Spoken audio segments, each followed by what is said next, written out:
Have you ever fallen for a woman and couldn't quite explain why?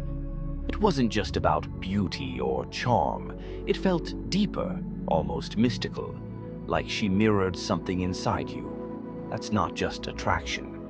It's the anima, Carl Jung's mysterious concept that explains why certain women utterly captivate you, and why it might not even be her you're seeing at all. Stick with me, because by the end of this video, I'll reveal how to break free from this invisible spell and finally see clearly. Carl Jung described the anima as the unconscious feminine side of a man's psyche, a symbolic force shaped by experience, culture, and collective memory. It's not just a type of woman you're drawn to, it's a psychic projection of your own inner soul. This internal figure evolves throughout life, influencing how you feel, dream, and most crucially, who you desire. Your anima starts forming early. Childhood impressions of women, your mother, teachers, female friends, imprint emotional patterns deep in your unconscious. Add cultural ideals, media archetypes, and personal experiences, and the anima becomes a collage of every feminine trait your psyche registers as powerful, mysterious, or divine. Over time, she morphs, becoming more refined or more distorted, depending on your level of self-awareness. Here's where it gets tricky. When you meet a woman who matches your inner anima, you unconsciously project this image onto her. You don't fall for her. You fall for your own psyche. She becomes a screen onto which you cast the deepest desires and longings of your inner self. This is why infatuation can feel so consuming, so irrational. It's not love, it's enchantment. And the danger? You're not seeing her. You're seeing you in disguise. Jung mapped the anima's evolution through 4 archetypal stages. 1. Eve, the primal, biological woman. She nurtures and comforts.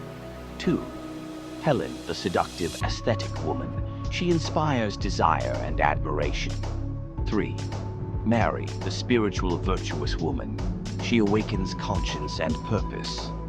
4. Sophia, the wise, transcendent feminine. She leads the man to individuation and inner wholeness. Most men fixate on the first 2 stages, mistaking lust or emotional dependence for deep connection. But true love begins only when you see beyond the projection, into Sophia's realm. The anima doesn't just influence romance. She fuels artistic inspiration, existential longing, even depression. Left unconscious, she becomes a shadowy puppeteer, pulling emotional strings from the background. You might chase the one endlessly, not realizing you're chasing a ghost conjured by your psyche. She shows up in dreams, in fantasies, in every woman you idealize or villainize. Freedom comes through integration. That means recognizing your projections, pulling them back into yourself, and becoming aware of the emotional patterns at play. Jung believed this was essential for individuation, becoming whole. When you stop expecting a woman to complete you and instead confront the feminine within yourself, your relationships become rooted in reality, not illusion. Here's the truth. The anima isn't the enemy. She's the guide leading you inward, but only if you're brave enough to follow. So next time you fall for someone who feels like a soulmate, pause and ask, is it love or a reflection of the self I've yet to meet?